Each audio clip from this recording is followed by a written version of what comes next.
All right, I'd like to call the meeting to order. It is 4:30, so we'll begin as we typically do, standing for a moment of silence, followed by the Pledge of Allegiance.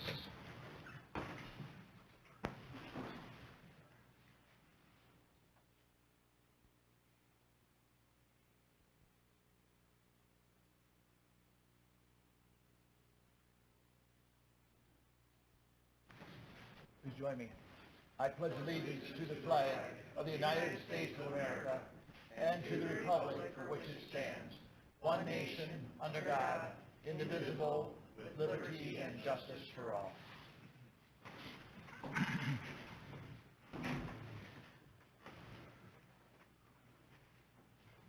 If we could have roll call, please. Brad Hint. Here. Ken Snyder. Here. Pete Hamill. Here. Chantal Ostrop. Here. Tom Eggers. Here.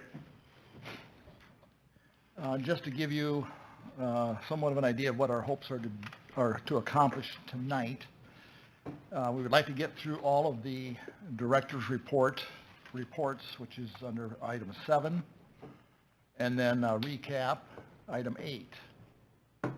So whether it's 6 o'clock or whatever the director's end of the report. If we get done with the director's report early, we may all try and pick off a little bit more yet, but otherwise 6 o'clock will be our stop time tonight. But we will get through all the reports in this at that point, so it may go longer than that, but just so you kind of have an idea. With that, I'll take a motion for approval of the agenda. So moved. Support. Any discussion? Roll call, please. Snyder. Aye. Hamill. Aye. Ostrop. Aye. Eggers. Aye. Hint. Aye. All right. Is there anyone here that would like to address the council during this public forum session of our meeting? Not seeing anyone? Any comments? No. Okay. The review of mayor, council, and goals is linked. I don't know if you had a chance to look at that or not. The dollar bill visualization tool there's one in your binders, as well as linked in the agenda, if you want to go refer back to that. Before I turn this over to Sam, I just want to make a few comments regarding the discussion tonight. I want to thank all of you as department heads for being here, for preparing those reports, putting together. For some, it's a lot of work, but in any case, you all put effort into it. We appreciate that. I don't know how aware you are of the budget situation this year. What's happened at the state level is trickling down to us, and it's having an impact probably more so than I ever remember doing it in the 12 years I've served in my capacity here, as mayor and as a council member. So don't be offended if we have to make tough decisions that take something away from your budget. We're going to try and make it work as best we can, but just keep in mind the pizza is only so big. We'd all like to have, everybody's going to get a slice. It may not be as big a slice as you would otherwise like to have, but that is the situation we are in, so we are going to do our best with it, and we're going to come away with it knowing that we are all on the same team and all working for the same goals. So just as we go through that, I want you to just keep that in mind. With that, I want to turn it over to Sam, based on, under item 5. Thank you, Mayor. My report speaks for itself. I do have just a couple of quick comments on it. The first sentence of the second paragraph, I say the levy is projected to stay at 1527. It was actually 1524.5 last year, so the levy would be going up by about 3 cents, 2.5 to 3 cents. So Angie can explain that further when she gets to her items. The mayor alluded to the consolidation of levies, and that's well explained in my report. We have 3 trickle-down issues that have come from the state, all at varying speeds. One is the loss of the backfill, which is explained in my memo, and that's been known for some time. Another is the consolidation of levies, and that has impacted us. And then the other issue, which is a little bit more difficult to calculate, and that's the increase in rollback. It used to be that a $100,000 house how to explain this, a $100,000 house had a 54% rollback, so you were taxed on $54,000 of valuation, and now that has dropped to 46%, which is the lowest level since the late 70s, and so that's also having an impact. So we've also seen an impact with urban revitalization abatements, which has increased the requests for, and will continue to increase the requests for use of tax increment financing. So urban revitalization is different than urban renewal, even though it sounds similar. Urban revitalization is an abatement or where taxes aren't paid at all for a certain amount of time.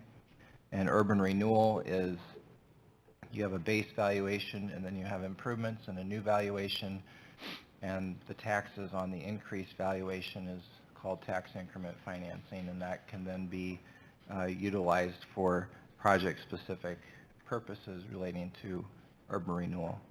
Any questions on my memo? I'll just add to that. Good explanation is that this is all byproducts of the state legislature trying to cut back on taxes, on state taxes. So hopefully we will see, as citizens of the state, some relief on that end as we try to we get more challenge on the city side of it. So that's all I had.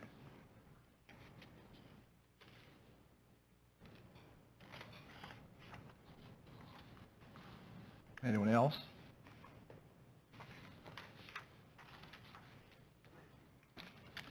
All right, then we'll move on to Angie for your reports. Okay, so the levy, like Sam said, has gone from 15.2476 up to 15.27853. There is a decrease on the debt, but an increase on the employee benefits part. There are some leftover bond funds in the Crossroads North project fund that you guys could maybe decide what to do with, or we could leave it there to use for future installation of electric and gas out there as businesses move out there. Otherwise, I really don't have much. Oh, I do have one more thing. When you get to the loss, Sam and I have chatted, and we would like the reserves to not go any lower than $250,000. So if you could keep that in mind, that'd be appreciated. If anybody has any questions for me, let me know. So this 250,000, is that just a recommended minimum level, and or is there more to be understood about that? No, that's, right now we have 270, and it's just a comfort level for Sam and I.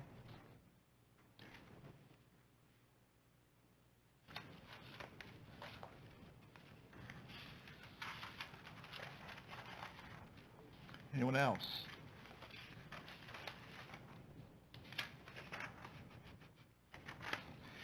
And you do reference in yours that the library's budget had to be cut, and that was because of that levy that went away? It was partially because of levy, and the library worked very hard and did make some cuts, and I'll let Nicole speak to that. Okay. We'll get to that when you're during your report. Okay. Any further questions?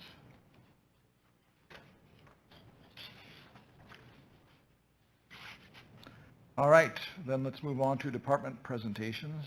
Kristen, you're up first.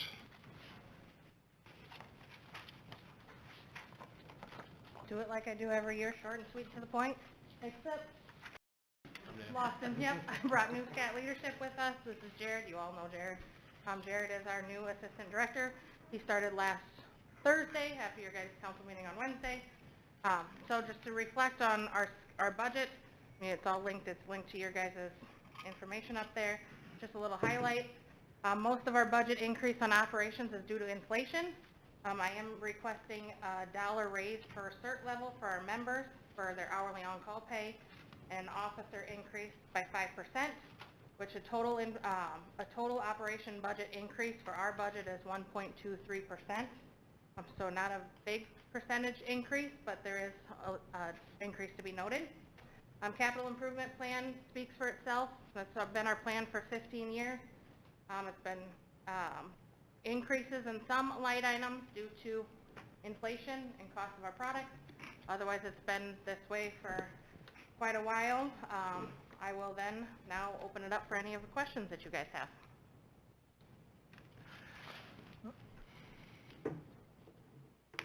I have one regarding the Life Pack. How vital a piece of equipment is that for your toolbox? That is very vital. That is something we use on every call. It potentially shocks someone back to life. So it's absolutely vital. Okay. Yep. And it is Yeah, becoming unreliable? Manufacturers recommend every 6 years it changes. So we have put it in our plan. So every 6 years we're able to budget for one and get a new one in circulation. So it's, the one we're replacing has been actually in service for just over 7 years. Okay. Yeah, and it's like a multi-tool. So it does cardiac monitoring. We do EKGs. It also includes the pulse oximeter, so we do oxygen, heart rate. We can also do CO2 monitoring, and also it does our automated blood pressure cuff. And then with this machine, we can transmit all of our data back to our patient care report at the end. We can also transmit EKGs directly to the hospital, and then we can set up increments for automatic vital sign renewals when we're doing transfers. So like if we have a critical patient every 5 minutes, or less emergent every 15. So it's really nice. But yeah, it's kind of a multi-tool all in one, and it's something that's used every call. Okay. Jared likes to talk. Yeah. Is it more wearing out, or that you needed, or technical, improvements? The technology has improved, is that? I guess you could say they improve year to year, but the main thing is the manufacturer expiration date, because we need that thing in vital situations, so we don't want it to malfunction at a really bad time. Welcome to the world of EMS and fire. Right. Every so many years, It's got to go. it's got to Right. go. Yeah, Business. in the plan for the one we currently had last budget cycle to get on this track, I think it was last budget cycle or the one before, we sold our other one to Boyden, who needed one too, as a refurbished one, so it went through Life, Stryker, and all of that to get refurbished for Boyden. But this one would be probably going down into the emergency response vehicle that responds sometimes first to some of these critical scenes. So regardless of which ambulance goes out, it's on the scene where it needs to be? You just have one? Each ambulance has one. Oh, each ambulance does have one? Each ambulance has Okay. one. That's why it's in a rotation. Yep. Okay. It's the equipment we need. Yep.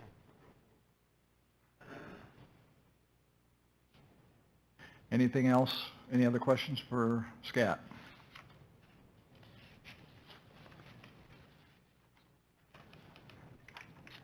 All right, thank you. Thank you. Thank you.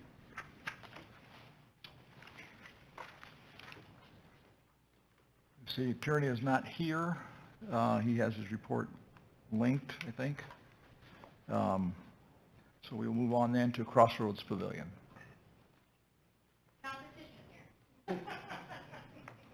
I learned from Kristen. Basically, everything is in our memo of our needs and wants. What it all comes down to, just a couple of bullet points, is our expenses are up a little bit, but if you'll notice, our revenue is also up. Mary Wallinga is our board president. She is an ace when it comes to Excel spreadsheets and finances, and our goal is to make sure that our expenses do not exceed our revenue. So that is something we strive to.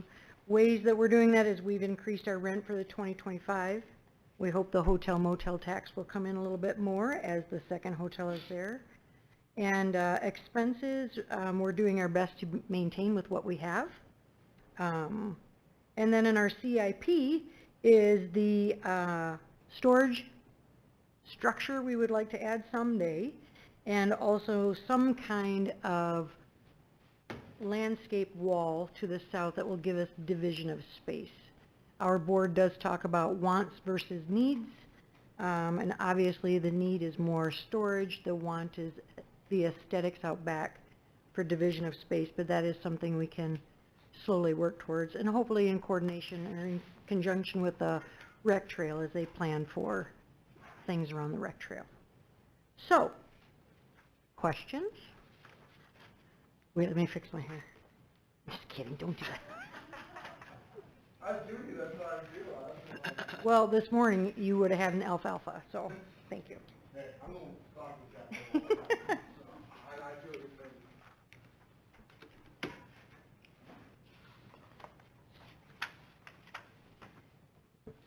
Thank you.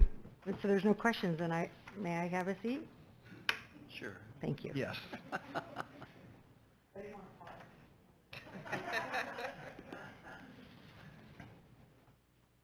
All right, Wayne for EMA.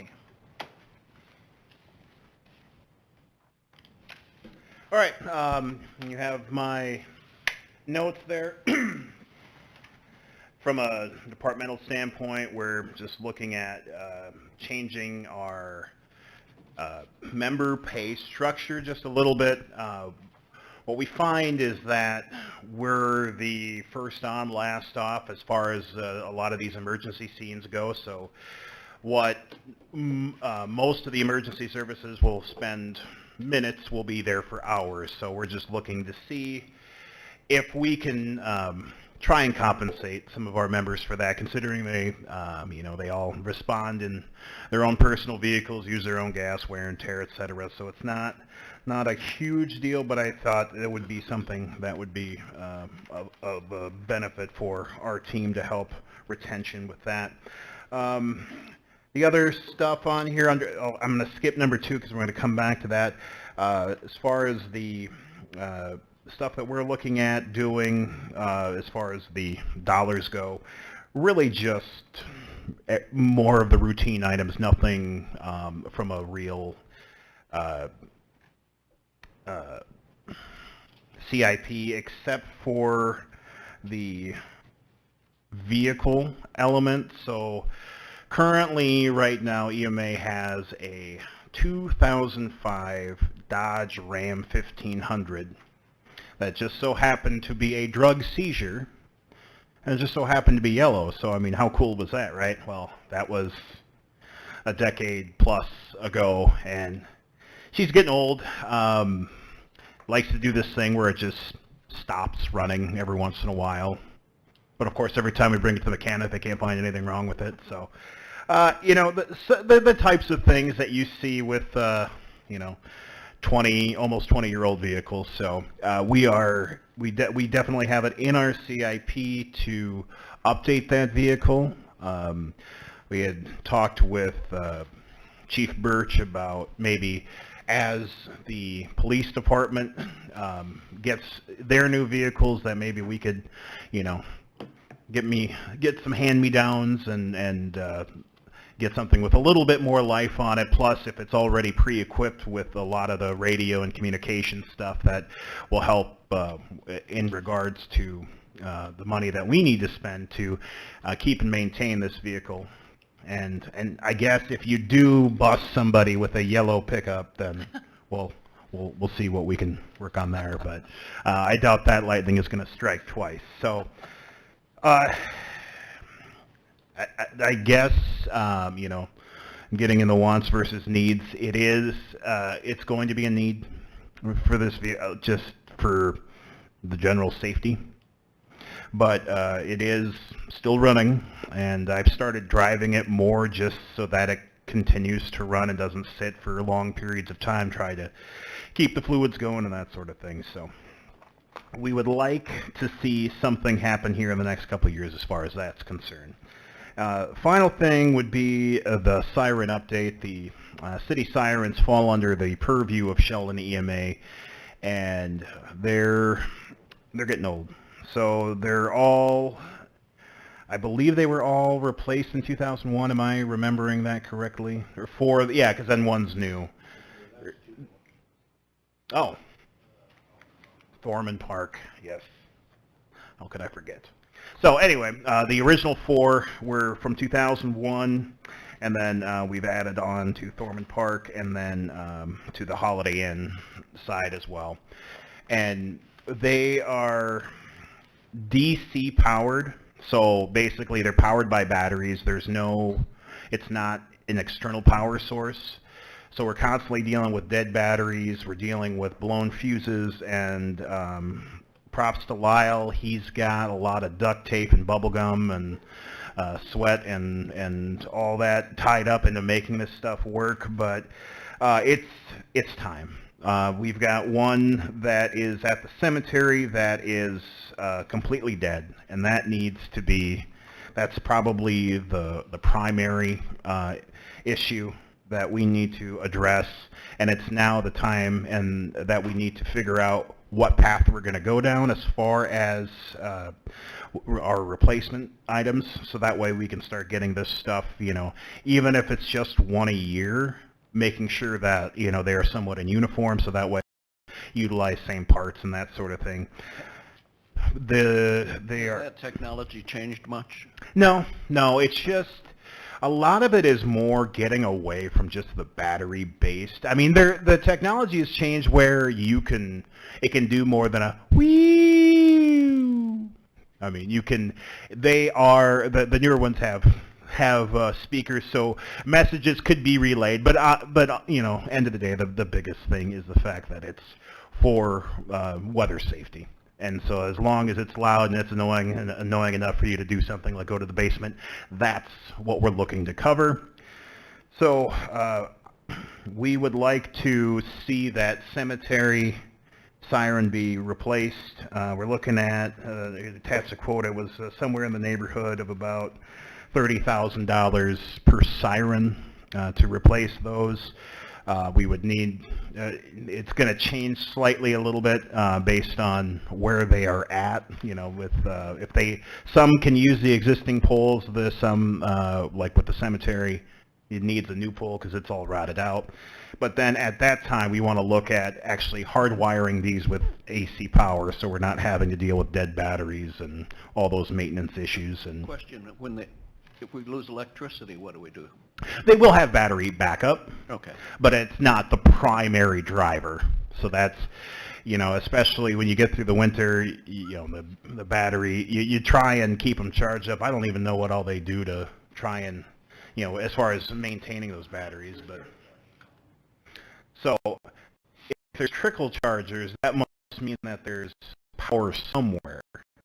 Okay. So in that, in our discussions, we talked about the feasibility of getting these sirens to be powered by AC current, and the biggest, I think, challenge is probably going to be the Ken's Repair siren.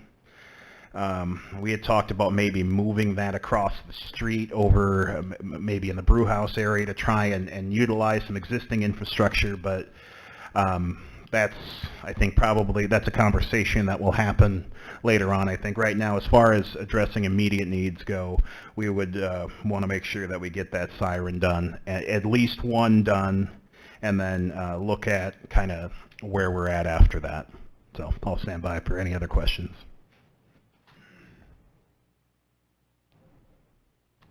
Anyone? I have a quick question. Yep.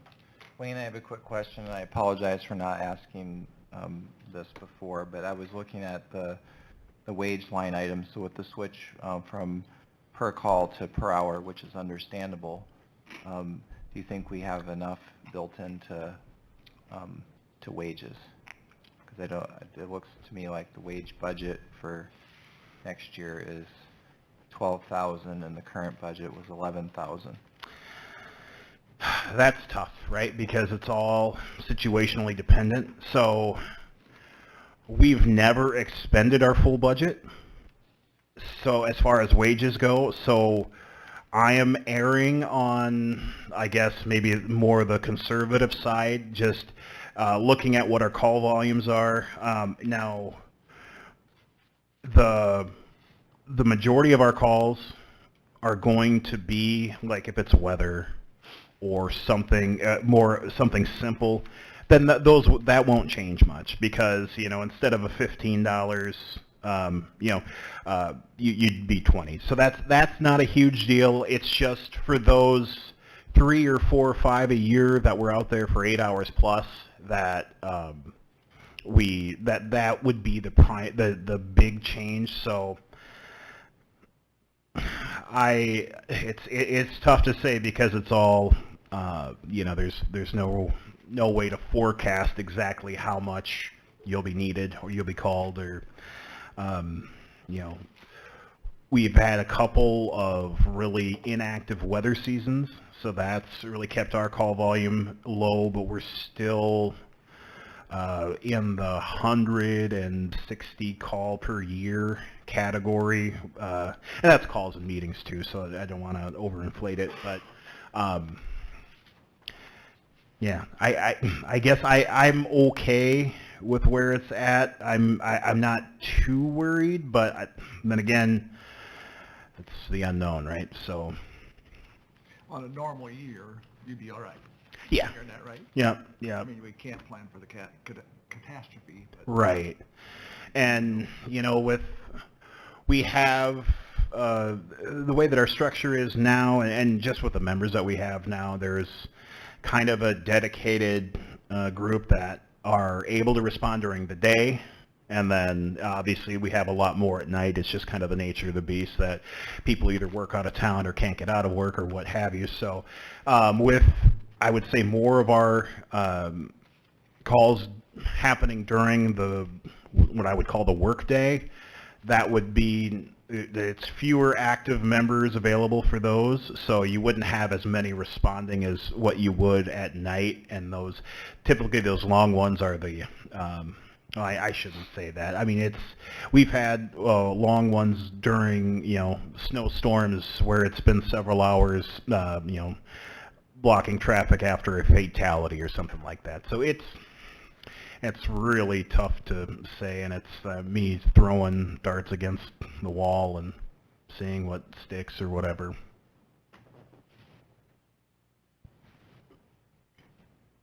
Any other questions? Does that answer your question? Mhm. First of all? All right, any other questions? Thank you, Wayne. All right, thank you. Have fun, guys.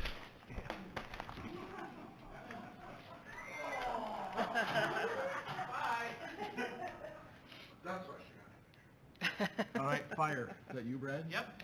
So the fire department officers put together our budget. It's about 4.17% increase, and that's mainly due to cost of goods, services that we have contract maintenance for. You can see the list of capital improvement plan items that have been on the capital improvement for a number of years. Just to highlight here, this last year on the CIP, which came from the lost, we did not use the $10,000 for thermal imaging cameras that we had budgeted. We covered that with our annual fundraiser and ended up buying 3 cameras. Also, we got a grant from the State Fire Marshal's Office for washer extractor. So we didn't use that $15,000. We only used $818 of that. We're still looking at doing something with our facilities. We still would like that $50,000 allocated from last year's this year's lost. Wages are 5%. And then the other big thing we need to start looking at, we want to replace the tanker in 27. We are finding out lead times are anywhere from about 2.5 years from the day you sign a contract for a new fire truck that's just on a tanker. So want the permission to go ahead and start looking at that. We do have money set aside from the townships when we started negotiating their contracts, and we would have some money in that. So that's pretty much the report from the fire department. So Brad, with the new negotiations, with the fees, how much more is the revenue going up than last budget? I don't have the exact number, but that money has been put into a reserve account. Yeah, I'm just wondering how much percentage it went up. You got that right handy, Sam?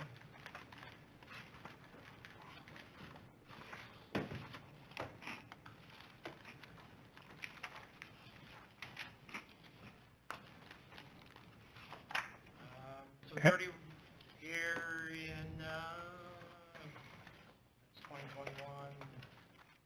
And who were the new contracts with again? It was with the Townships- county? Townships, Floyd Township, Carroll, Grant, and Lynn Townships. Oh, 4 of them. Yep, Okay. because they contract service for fire protection. I have the 21, 22, it was, we put in, about 31,000 into that reserve account.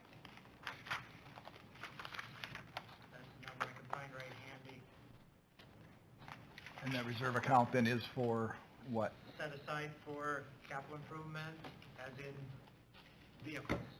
When we negotiated with the townships, they wanted to know where that money was going, and we said we would put X amount towards the budget, which was the current amount plus 5%, and then the new amount would go into a capital reserve to buy fire trucks. At that time, it was to add another tanker, and then from there forward, it'd be buying fire trucks. Yeah, if I might. The current cash balance as of end of December was 178,000. That's pretty good. So I guess what I'm still kind of wondering is, what was the fee before the negotiation? What is the fee after negotiation? So for township revenues, 2 years ago, we collected $52,261. Last year, we collected $57,559.71. This year, we're on budget for $62,269, and next year is going to be $67,831. But that's dependent upon calls, right? No. No. That's their That's set that's fee. what their annual is. Yeah, Okay, so what's the difference in that then? from 62,269 to 67,831. Okay. Great, thank you. And before, I will say, before Brad and Sam went and negotiated with the townships, it was probably about half of that 52,000. It was 20-some thousand, maybe total? Yeah, 24, You mean the year prior? No, 24 like 4 years ago. Oh, yeah, $24,460. so we've made good gains there is what you're saying. The fees for response are also going into that fund too. Yes. Okay. Any other, Tom, you have any other things, anything else? Just about done here, hang on. Okay. Just give me a second here.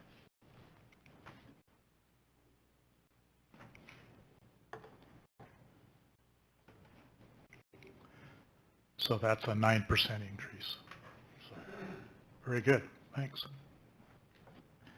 Anyone else have questions? I do have a question. You have in your report, you have capital improvement of $375,000 for a tanker to add to the fleet. And is that different than what Sam is referencing? No, it's the same thing, just different terminology. Because the grass rig is $375,000? That is the Same deal? same thing, yes. Okay. I was going to say, that just Yes, didn't... He just worded it different than I Okay. worded it. All right. We're actually we want to add a tanker to the fleet. We want to keep our old one and add another tanker because when we go out into the rural, we only have 2,000 gallons in a tanker. And that's one of the things also that came from renegotiating. They wanted us to have more water when we go to a rural fire. The townships? Townships, Okay. yes. A lot of other towns around us have a minimum of 2 tankers, and we have 1. So we want to add that to our fleet. So do these townships have agreements with other Yes. fire Yes. companies as well? Yes. So And so how does that work then? Because are you guys all bringing the same equipment the same day on the same call, or what? it varies to the fire departments, whatever they bring. Whatever they bring. So Whatever they bring. no one coordinates that. Nope, and the rates are different. Sam and I have been trying to get the rates. So, for example, the township in Sioux County, they pay the 3 fire departments 3 different rates. Floyd Township pays 1 rate, they have 1 fire department. Lynn Township and Carroll Township are paying the same rate to each responding, or each contracted fire department. So, it varies amongst the townships. Does that make any determination as far as who they call first? Nope, Okay. because it's contracted, we have boundaries. They're paying for it either way. They have boundaries where we respond to, and Hospers responds to, or Archer or Sanborn. So, it's all contracted. They have to provide fire protection. Yeah, I always wondered just, how each department, when they, there's 3 departments show up for an incident, how they determine what they bring. Depends on what you ask for. Oh, so the main department, So whoever responds to the first fire, if it's in your territory, if it's in Sheldon's territory, and I think I need another tanker and manpower, right, depends on where it's at, I'm gonna call, so if we're in Floyd Township, which is east of town, if we have a structure fire in the rural there, I'm gonna call probably most likely Sanborn for manpower and a tanker. okay, Depends on if it's north or south of Highway 18, it's either gonna be Ashton or Archer. okay. Just depends on where we're at. So in instances like that, if we had an extra tanker, we wouldn't ask Sanborn to come then? Not necessarily for a tanker, no. We might ask them for a manpower, Okay, but the initial, and you're 15 minutes out by the time you call them and they respond, we can be there in 10 minutes. right, And when you have a pump that pumps 1,500 gallons a minute, yeah, right, water doesn't last long. right. Okay. Thanks for walking through those questions. All right, last opportunity. Any questions for Brad regarding the fire department?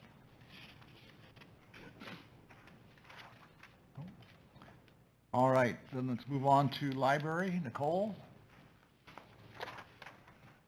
And Roger?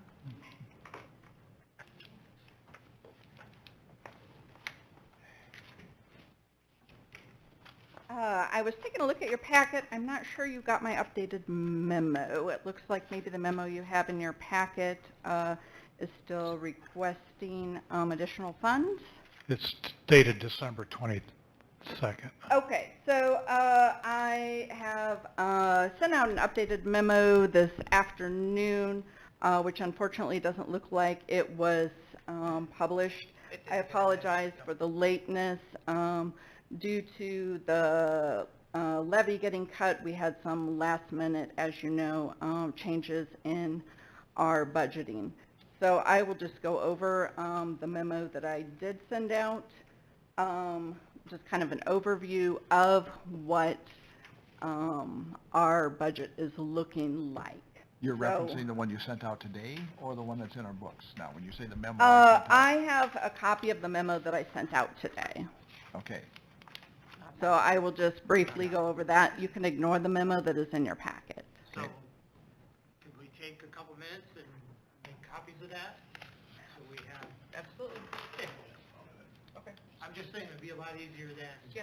trying to write notes and, I thought that was supposed to be. I read your cheat sheet. Yeah, yeah. It's just the day got a little bit away from me. I didn't. Yeah, it did, and Up I there. apologize, I didn't get it out Would you until like late to either. let police step forward first and then come back after the copies, or can you? Oh, we do can, let me grab my phone real quickly and I can go over that memo with you. The same memo? Yeah, I- unless you I would think- rather have the police go forward and we can Why come don't we do back. that, then we'll have it in front of us and we can mark it up. That sounds good. Okay. Okay. If you're, Scott, if you're ready, let's do that. Let's give them a couple minutes and.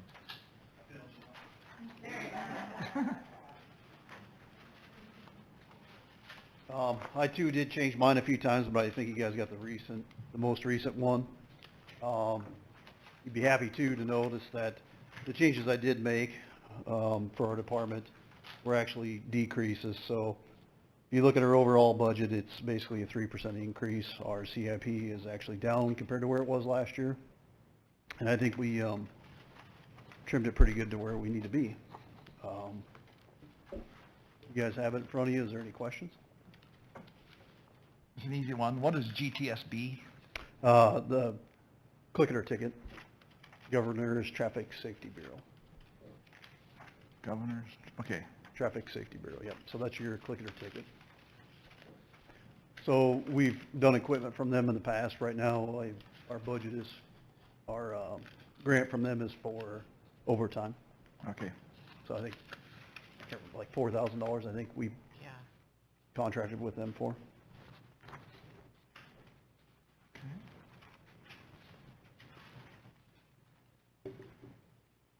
Thanks, Tom. So the 14,000, it equates to 3% then? Is that correct, Scott? 3% increase. Yeah. Yeah, that's 14,000. if I did my math correct. Okay.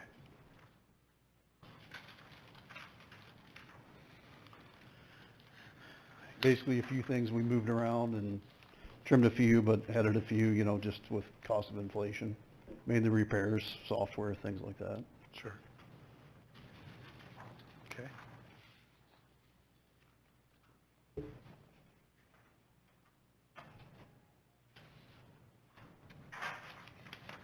Do we have all of the vehicles that you have ordered, or are we still waiting for one?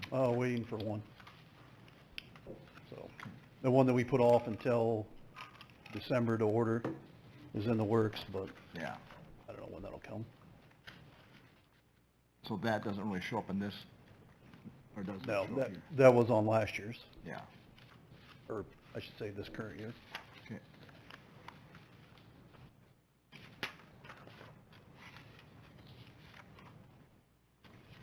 Wasn't the one you ordered Eric's that you got by mistake? The one we ordered for the K-9 unit, we canceled because that was 15 months. Okay. And so then, we had two this last year, Okay. this current year. And so the other one basically is whatever we could find, and, looks like a Chevy Silverado, Okay. if it comes in. Yep. Any other questions for Chief? No? All right. Thank you. Okay, Nicole.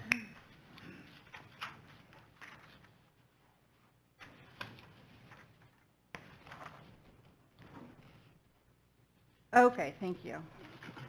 So basically, with the loss of the levy, we're looking at reducing all areas of our library budget. The only increase that we were asking for in any of the line items was the wages with the 3.5% overall increase. After all, you can tell that people, of course, are our greatest asset. We were looking at just taking small things off of a variety of different areas. We tried to cut everything as practical as we could. Things that were absolutely small budgeted, such as furniture and fixtures. In prior years, we maybe only had $100. Office equipment, I did get a $5,000 grant several years ago for computers, so hopefully we have that covered. We have just nixed those down to zero. So again, the largest area of their cut is going to be our book budget, which we took from about 40,000 down to about 18. We were also looking at, for capital improvement, we were talking about having you consider taking 20,000 from the lost fund, and that is for 3 different windows that we have in our library. They're the original windows from 1969. They leak air, they let in dust, they're not energy efficient, they're growing mold around them, and they are the main windows in the library. We don't really have any other small windows, so they're the largest area. As you know, we have updated our HVAC system. We're also putting in LED lighting, so this would continue on with the energy efficiency of the building.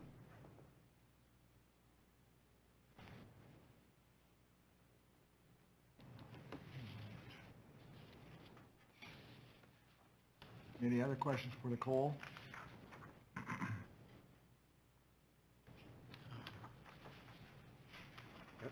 If I could make a comment on behalf of the Board of Directors, I know the library levy was cut in the state, and it's difficult for the board to go through this And we did, and I felt before this, we had kind of a bare bones budget for compared to other libraries our size. And so I think the budget committee and so on has done a good job of going through everything. And the library is something that is maybe more ancillary than fire department or police department, but we got to get kids reading, and I think we have a wonderful reading program, and kids, grandkids. I read a lot of books when I was a kid through the library too in Sheldon here, so, but I think we've brought forth a responsible budget, and hopefully you consider the windows, and we've done a lot of improvements in the library the last several years. So, thank you. All right. Last chance for questions. All right, thank you.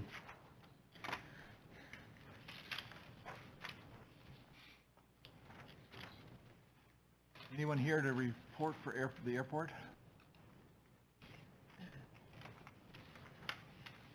Apparently not.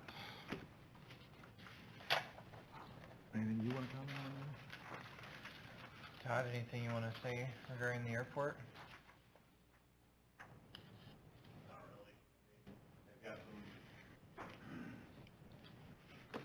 They've got some projects in their FAA 5-year CIP that require some urban renewal funding. Those are in the hopper, but I guess I didn't look at their operating budget, so I couldn't tell you.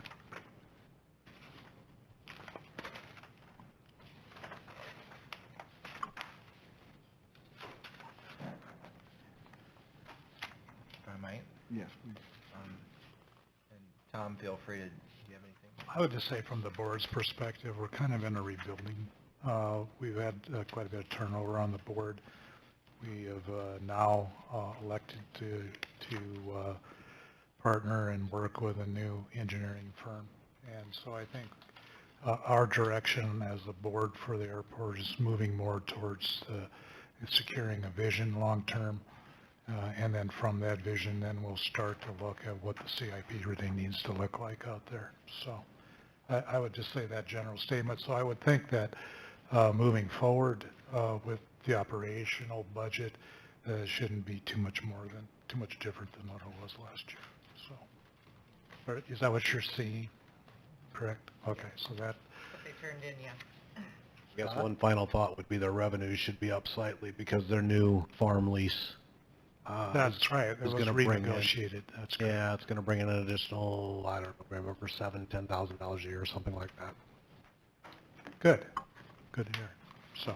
I do not have a report on mine. Was there a report? For airport? Yeah. No, they didn't submit a memo. Okay. All right, then let's move on to SEDC. Mark.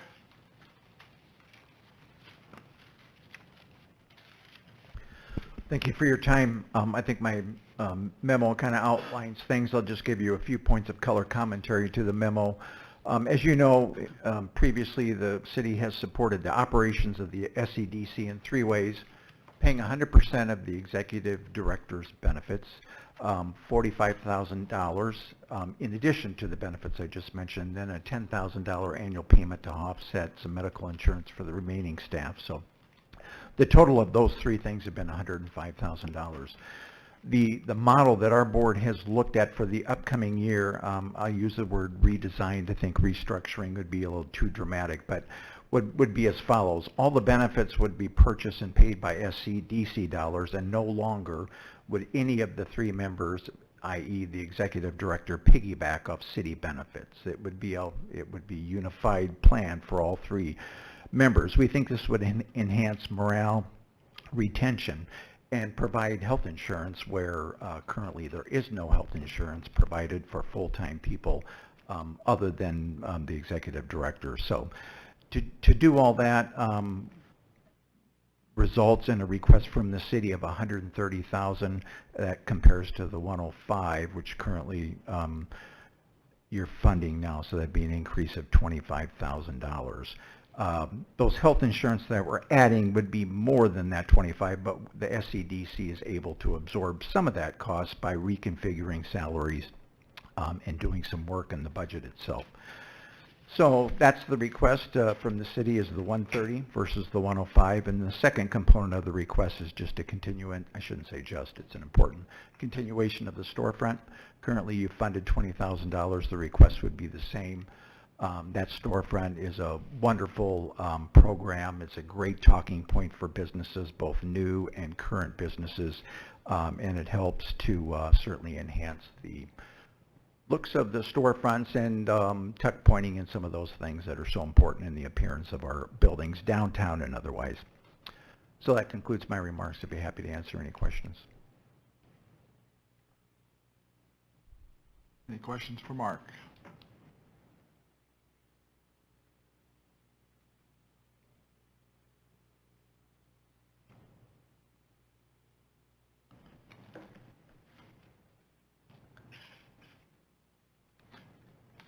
Is there an advantage to doing it as they're requesting this way versus how it's Yeah, I'd be curious as to what the perceived advantage is. Of the benefits? I mean, we're giving, $25,000 more, give $130,000, what would be the advantage of the transferring the benefits into your office as opposed to the city office? Yeah, well, it provides a couple of things. It provides a standard benefit package for all the employees. Currently now, the executive director has a certain benefit plan separate and apart from any of the other employees. So all the employees would not really be eligible for the city benefit plan to Vipers because we're technically not really a city entity by nature. So I think the legacy of that is you had somebody who was a city employee who moved over to the economic development, and that sort of kept the retention of those benefits. As that relationship has ended, really you should start with a benefit package that is purchased and procured by the SEDC, separate and apart from the city, would be our board's position. Okay. If I might? Yes. Go ahead, Brad. No, go. One of the advantages to the city of doing this, and this was part of the calculus that Mark and SCDC and I talked about, is that you currently have a benefits package that was coming out of the trust and agency levy, which is direct property taxes. You also have a new water employee, and you have a police officer that was grant funded, and that U.S. Department of Justice grant has expired. So by freeing up that benefits package, that is a very positive impact to the trust and agency levy, and so that's one of the motives that I had anyway for encouraging this path. And the other side from the board, that was one of the big issues that we heard, was a discrepancy amongst employees amongst their benefits. And hence why we had a lot of turnover. So that's why the board addressed it. It came up, it's either all got to go one way or it's all got to go the other way. But am I hearing it right? It can't go the other way in terms of to the city because they're not technically Correct. public employees. Unless you revamp everything, and that'd be a bigger challenge than I think we all want to take on. I would just add too, this could be the first of a handful of steps which, move the SEDC to a greater level of autonomy too, by housing all the benefits within their, structure. There's a ways to go before the entity could be autonomous, but this would be one baby step towards that end. Didn't they also kind of talk about how it keeps SCDC as a private business and out of the public? There were things that Kurt would have liked to have been able to probably negotiate, but he was a city employee, so it was public record. I see. And this would make it all private. And this was the executive board, we met a lot, and we discussed in thorough the pros and cons to a lot of it. And this is kind of the road we thought was the best path to take. Okay. I mean, it's not just, we're gonna do it. We sat down, we researched it. Right. We were meeting on a regular basis, talking about it, at least, every other week for sure, for a little Yeah. while. The thing I appreciate with the board too is it actually has elongated the process of finding a candidate. It's not the easiest path. Perhaps maintaining as it was would have gotten us a candidate quicker. But in the long term, at the expense of finding somebody short term, I think it will serve us well by the unified package. I think we need to stress the main point, though, and the main point is that if we want retention and longevity to these positions, which we need for our own benefit, then we need to offer them compensation and benefits that meets these people's needs. And we have not been doing that. We've tried everything else other than hitting the nail on the head. And now it's time to hit the nail on the head. So if we don't do this, then I think we'll be watching turnover every year, year and a half, just like we have been the past 5 years. So, and that's not a benefit to the director, that's not a benefit to the city, it's not a benefit to our goals on what we want for development for this city. So I think we just need to address this, and this is our path to that, based upon, I would agree with Brad's comments in regards to looking at every angle on how we can do this, and this is the best angle in my opinion. So When we talk benefits, we're really talking health insurance? Is we're that fair? talking health insurance, yes. Okay. Do you think that it not being an IPER position is something that... IPERS is we're compensating for that because it isn't an IPERS. So we've made that a part of the package for the new director, and I'm sure it'll be a consideration for downstream as well. But at this point, since they weren't city employees to begin with, I think we would cross that bridge a little later. Right now, we need to get them on a health insurance benefit package that means something to them. So otherwise, we've had too many of them leave just so that they can get that benefit. So we train them for a year and a half and they're gone because they can't get the benefit. So in my opinion, it's time we address it. So.